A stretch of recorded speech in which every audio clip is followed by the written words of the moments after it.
This video was recommended to me, and it's Why the World Wants Indians Out, the documentary. And it is shocking to me, the hate that Indians get online. It actually is. I don't understand it. So maybe this video will help me out.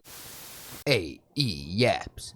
It's in the name. It will help me out. Sense of hostility, mockery, and even hatred has been direct. In recent years, a growing sense of hostility, mockery, and even hatred has been directed toward Indians.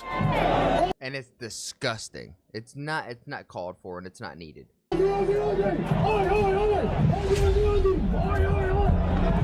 What began as a few rude jokes online has now turned into something far more serious.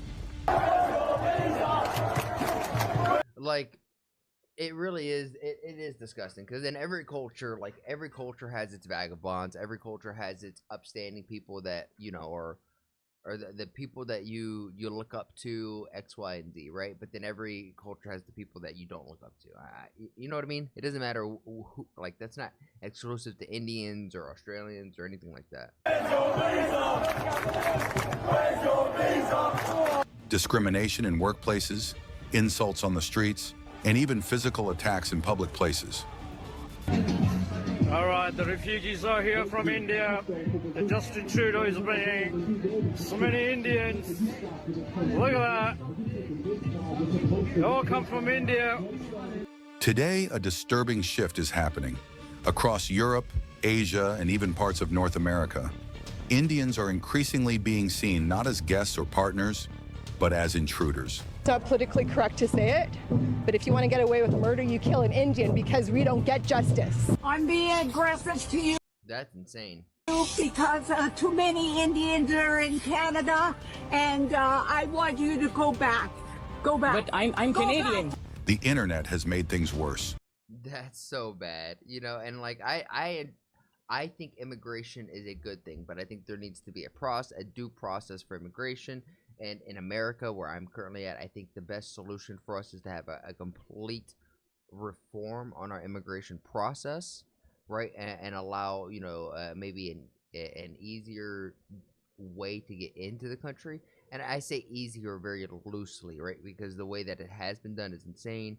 And now, I mean, it's gone the complete opposite way now. Like, there's no immigration coming into the country. There's nothing coming in.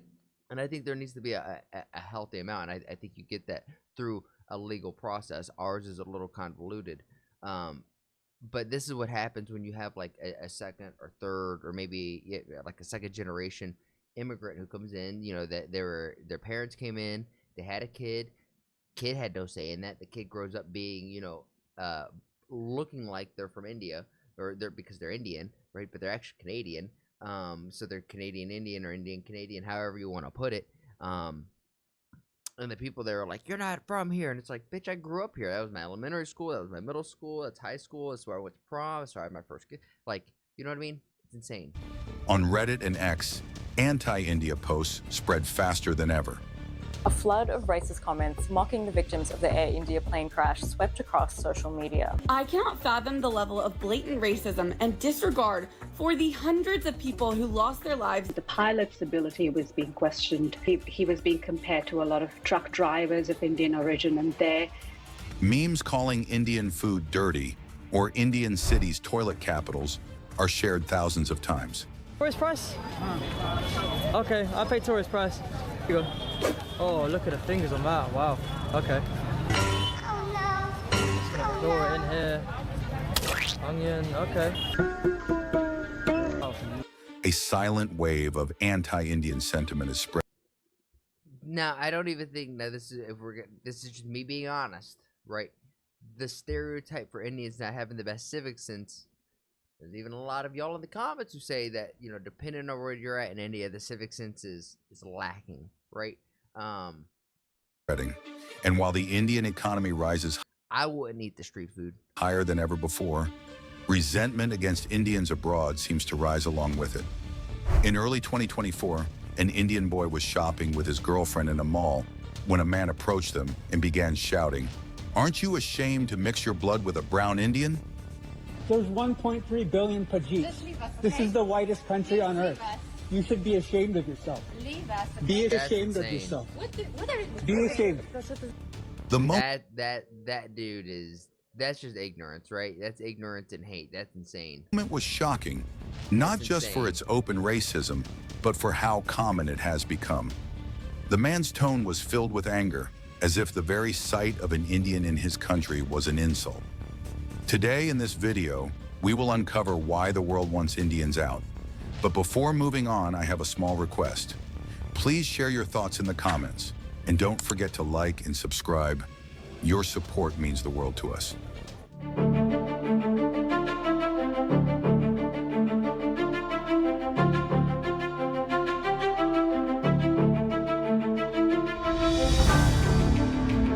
Is this going to be the future of YouTube videos, just AI videos like this? Take Canada, for example. In August 2024, thousands of Indian Canadians gathered in Mississauga to celebrate the unveiling of a 50-foot Hindu statue, the tallest of its kind in North America. Built near Toronto's Pearson Airport, it was designed so that everyone arriving in the city could see it. I'm not gonna lie, it looks cool. Toronto Pearson International Airport now descend over the site, where the towering idol of Lord Ram will soon greet passengers. For the Hindu community, it was a proud symbol saying, "We belong here." But not everyone shared that feeling. Many Canadians saw it as a sign of rapid change they weren't ready for. Online discussions filled with complaints like, "This isn't multiculturalism, it's a takeover." Some locals felt their neighborhoods were changing too quickly, leaving them feeling like strangers in their own country. They'll populate us. Yeah. So I do feel. How ironic that she's being so hateful when she's looking through heart-shaped glasses. How ironic. Like I'm a stranger in my own country. If we're going to their country, we will have to adapt to their culture, right? They should do the same thing here. But here it's like... This wasn't the first time such debates had arisen. A year earlier, in 2023, another massive Hindu statue, a 55-foot Hanuman, was unveiled in Brampton, sparking similar arguments. A section in Canada is angry, very angry, because of this. 55-foot tall statue of Lord Hanuman is under. I mean, with how our I'm sorry, we got to point this out. In Canada is angry, very angry, because of this. I would be angry too. With the amount of innovation and technology we have, this is the best looking thing we can make. Bro, how did our ancient cultures create such, create such detailed sculptures on the pyramids, on temples, painted, the most intricate, detailed shit that we still admire and revere today, and then we have our new technology and people that have learned from those studies, and this is the best that we could do? I'd be pissed too. This shit should have looked so cool. 55-foot tall statue of Lord Hanuman is under construction in Brampton in Canada. So this is Toronto. There's your giant Hanuman monkey statue.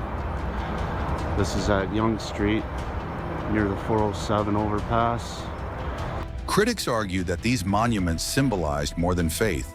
They represented a shift in Canada's identity, suggesting immigration was no longer about integration, but about transformation.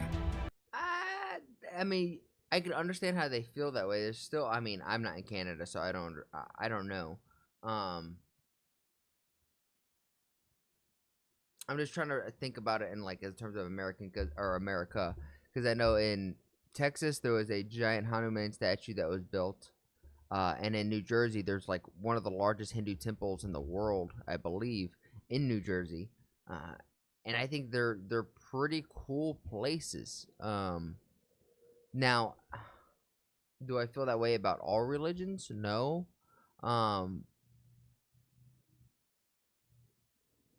But yeah, I don't know. I'm trying to be as fair and even on this as possible. Is it okay to say that I really just don't give a shit?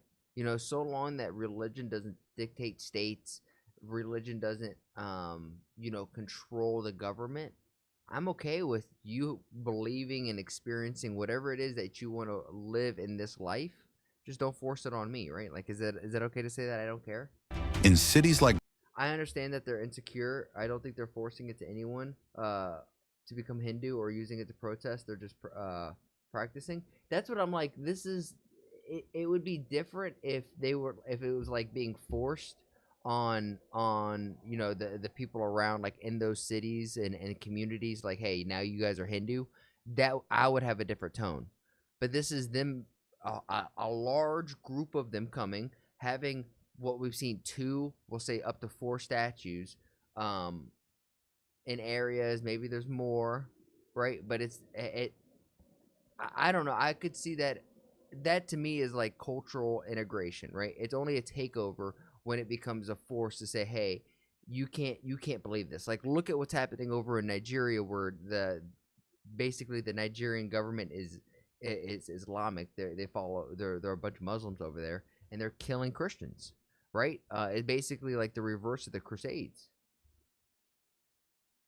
Look what happened in the UK. Yeah, but UK is what's going on there is it's the Islamic religion that's popping up, and they want to enforce and enact Sharia law, and just through the principles and the basis of Islam and that religion, if you're not Islamic, you're a lesser human being, and they're going to put you down. I mean, that's not an extreme thing to say. That's literally in the rules and the pages that they follow. Brampton, nearly half the population is now of Indian origin.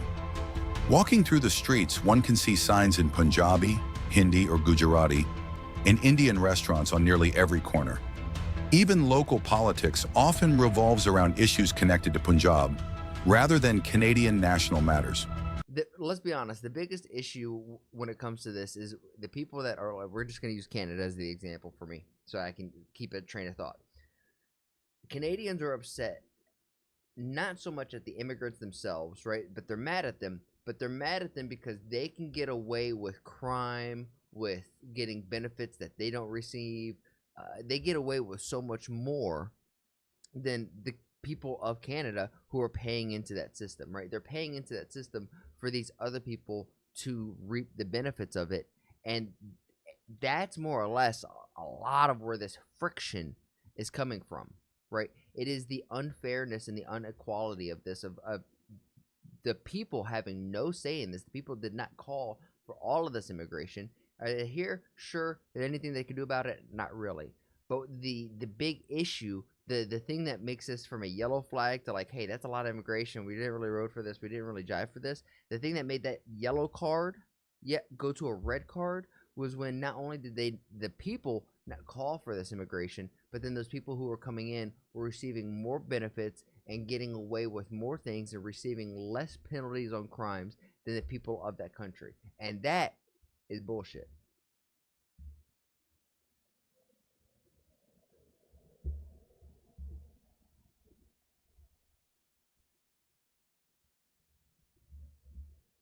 You don't want to say, but it's literally written to kill all non-believers. I don't think any other religion says this. I don't think so either, right? Like, I don't know any other religion that calls for that.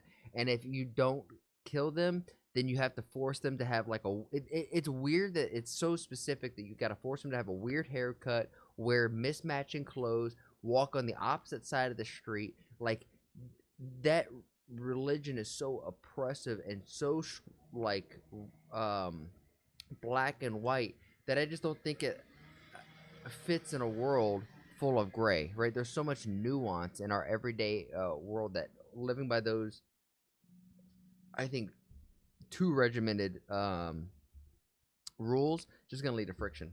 The biggest controversy came in July 2024, when videos surfaced showing some newcomers using a beach in Ontario as an open toilet. The footage went viral, and Canadians across the country were outraged. People are horrified after there's been claims of visitors pooping in the sand at beaches in Ontario. So I'm tired of people saying that the people pooping on the beach, like that's what they do back home. Soon after, I mean, that's a crazy racist comment right there. I don't know if all Indians poop in the river. Arma, is this true? Do y'all poop in the beaches? Do y'all go to the beaches and poop?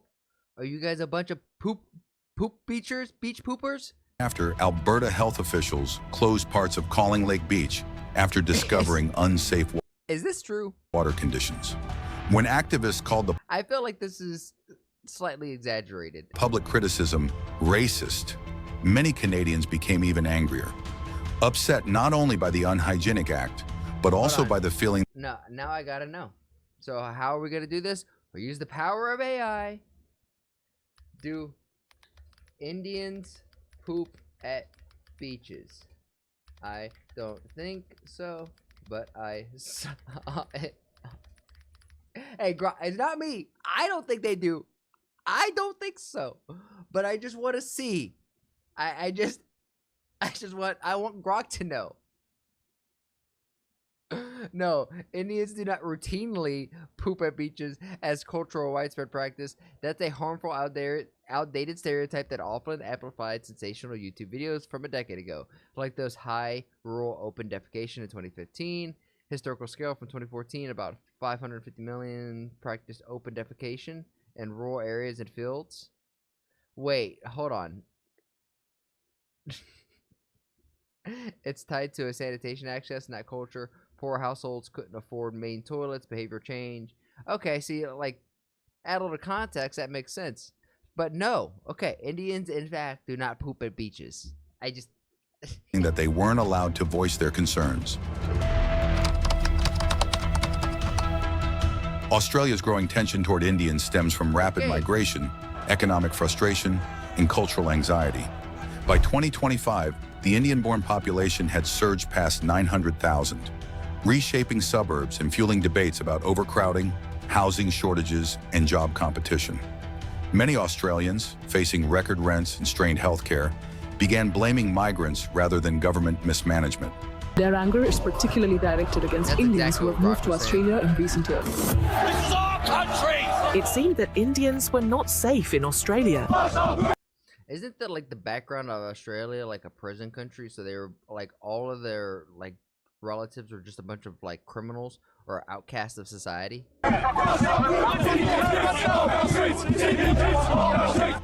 In August 2025, thousands joined March for Australia protests, carrying banners saying "Stop mass immigration" and accusing Indians of replacing locals.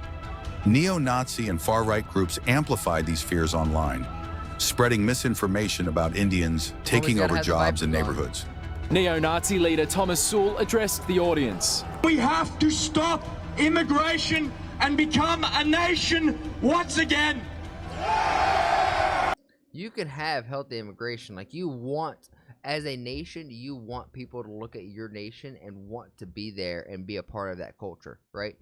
There just needs to be a process and a due process to get into it, right? Or into that nation, right? And become a citizen there. There just needs to be a process. Videos of Indian festivals, crowded trains, and cultural celebrations were twisted into proof of a so-called invasion. For Indian students and families, the backlash has been deeply unsettling. Reports of like people are just openly like, oh my God. Discrimination rose, and many began fearing for their safety. The government condemned the protests, reaffirming support for diversity. Neo-Nazis and anti-immigration rallies are not who we are. These are not Australian values. I know that the last few days have caused a great deal of hurt and harm in the Australian community. But the anger exposed a deeper divide. No, you're right. They're from we'll just call it as it is, from black people against whites. Honestly, it gets whites and Indians, Asians included. It just seems like the level of just hate, you're right, just overall hate towards one another, to ourselves, has gone up. And maybe it's just because we're more connected now than we ever have been, so we weren't really aware of how bad some of the problems really were. And we're like, damn, I just thought there was a few fires in our backyard. I didn't realize the whole damn thing had caught on fire. Australians aren't just fighting over numbers. They're struggling to define what kind of multicultural nation they want to be. Many people in the UK now believe that Indian migration has grown out of control and is changing the country's identity. They point out that net migration reached a record 745,000 in 2022, much of it from outside Europe, including India, and see this as proof that the system is overwhelmed. Net migration hit a record high in 2022 after the Office for National Statistics revised its previous estimate, 745,000. Getting a visa to move here from India is possibly not as hard as you may think. The government claims that 1 in 5 Indian visitors overstayed their visas in the past, creating a public image of rule breaking, even though later reports showed that over 97% of Indian students now leave on time. That's I have to say, that sounds synonymous, right, to Hispanic immigrants, we'll say, over here in America. It's just Indian immigrants over in Britain, just overstaying their visas and shit. Locals also argue that rising migration has worsened the housing shortage of 4.3 million homes and added strain to the National Health Service, where waiting lists now exceed 7.6 million patients. To me, this is a problem on poor government. If you're going to cause all of this immigration, you're going to force immigration, you got to loosen the rules and regulations on the infrastructure and build out of your country. You got to allow for more housing to be built. You got to allow for jobs to be able to thrive more, right? You maybe take a little less in taxes off, per person, but when you're bringing in millions on millions, it's going to make up for that small percentage decrease that you have. But no, the government's greedy, and the Congress people, the politicians, they want to line their pockets up as if they were fucking doctors. Many believe Indian students use education as a backdoor to settlement. And with Indians making up over 40% of all international student dependents, critics say they are changing university towns too quickly. In working class areas, people complain that Indian doctors, nurses, and IT workers accept lower pay, taking jobs from locals, even though they actually fill shortages. After Brexit, with promises to take back control, this frustration turned political. But it's a long way from the Conservatives' 2019 manifesto promise to bring it down from the then level of 212,000. To many British citizens, reducing Indian migration isn't about racism, but about restoring balance. Protecting jobs, housing, and a sense of national identity they feel is slowly slipping away. That I think is going on just because of the World Economic Forum, the World Health Organization. There is a large group of people who are globalists, who don't want borders, right? Who just were like, all people on the earth, we all share this planet, let's work together. And there is a level of truth to that. But I also think there needs to be, your quote-unquote tribes that have their cultures and their religions, and the goal is to mitigate the amount of conflicts that happen between those different cultures and different tribes, because you can't have just one that rules the world. That it just won't work. It never works. From the U.S. point of view, recent policies show a strong push to protect American jobs and reduce dependence on foreign workers, especially from India. On the 5th of February 2025, a U.S. military plane deported 104 Indian nationals to Amritsar, Punjab, the longest such deportation flight in history. In the past 3 weeks, more than 350 undocumented Indian migrants were deported back home, most of them in shackles and on military planes. Many of the deportees said they were handcuffed and their legs chained, describing the trip as torture. The U.S. government defended the action as enforcing immigration laws and maintaining national security, while critics in India saw it as harsh treatment. Later, on September 19, 2025, President Donald Trump signed an executive order that created a $100,000 annual fee for every new H-1B visa. Our country has been ripped off more than any country in the history of the world, and now we're doing what we have to do. This move caused panic in the tech industry because it definitely caused, I do remember that. That definitely caused a hiccup in the markets, right? And a hiccup in just the confidence in like what's happening. I think here in America, I'll speak for America right now. It feels like the people are kind of sitting back, and this is just the everyday person, and from different viewpoints, but we're all looking back, kind of figuring out, okay, the rules are changing. what America was and what America is going forward is changing. Do we want it to change? Some of us no, some of us yes, some of us are indifferent. We just, care about the roof over our head and our families and our friends, business, etc. But it's really hard to feel confidence right now because everything is just so uncertain. And with this immigration, I think there definitely needs to be, I've said this 1,001 times, there needs to be a reformation, because I do think a healthy level of immigration is a good thing ultimately. The H-1B visa program is the main way Indian professionals work in the U.S. For example, a software engineer earning $200,000 a year would now cost their employer $300,000 after including the new fee. U.S. officials argue that this policy is meant to encourage companies to hire Americans first and reduce reliance on foreign labor. If you're going to train somebody, you're going... Honestly, with that statement, I do think that's good, because if you want to change the behavior, you have to change the incentive. So what's happening now is Americans once more aren't mad so much at the Hispanics or the immigrants who are coming in looking for a better life, who are willing to work their ass off at a lower rate.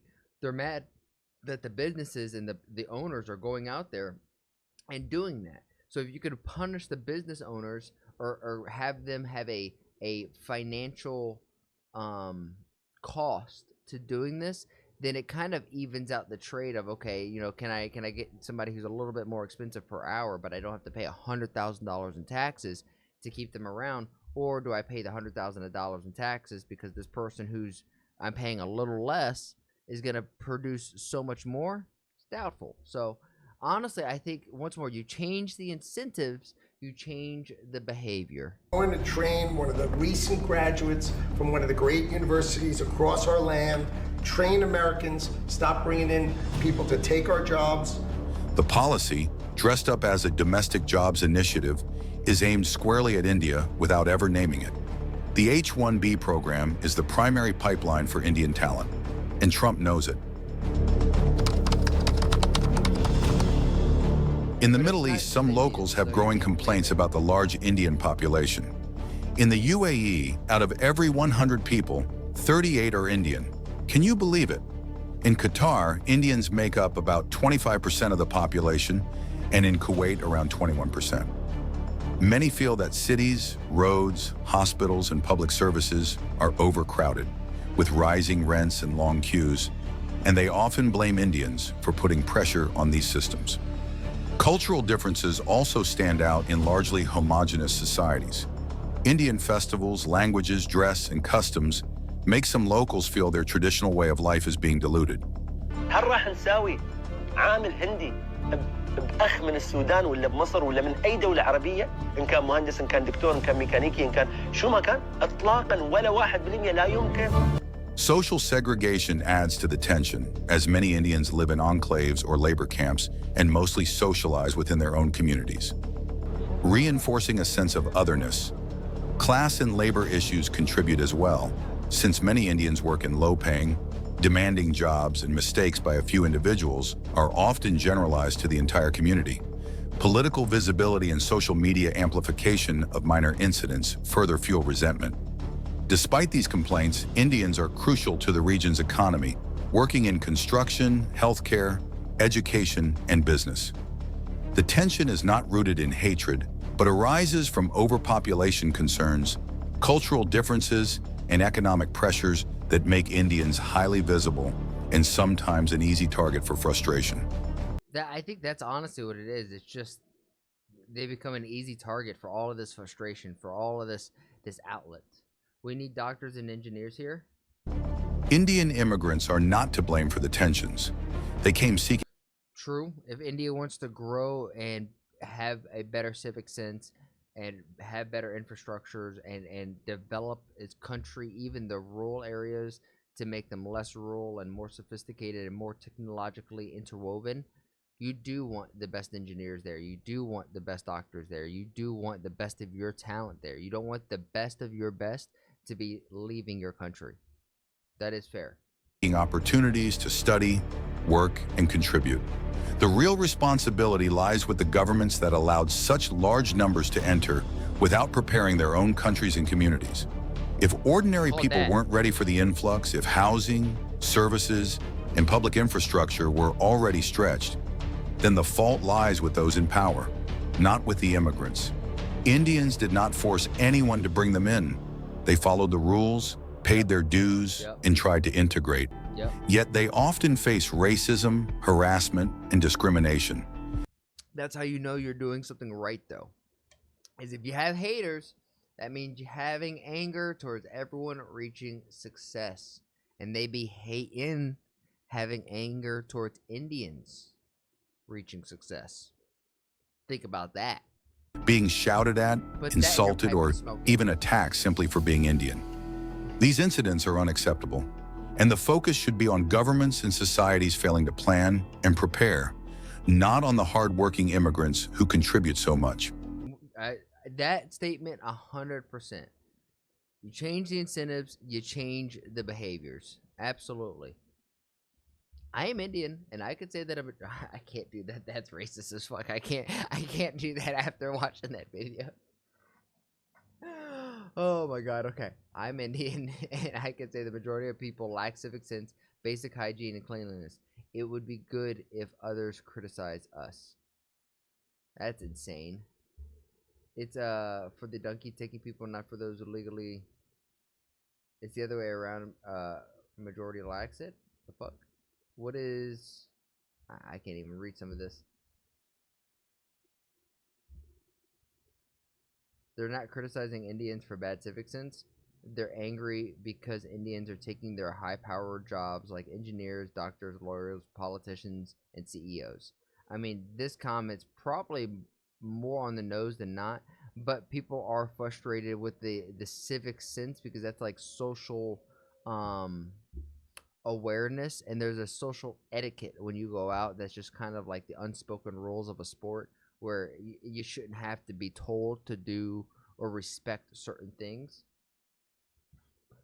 I go to India for business, and often my customer ferries me around and would not let me book hotels, order Uber, etc. One time I went there and did not let him know, and it was shocking. The moment we got off the plane and tried to get to the car to the hotel, shit starts to happen. No wonder my customer was trying to shield me from this BS and also hide the ugliness of India. I mean, wherever you go, even here in America, there's places that are ugly that you wouldn't want to raise a family in. Like that's anywhere and everywhere that you go. And brain drain is a real issue. I mean, it's a real issue here in America as well, but it's not so much a brain drain, it's like a lack of brain development, right? Is our education system is just utterly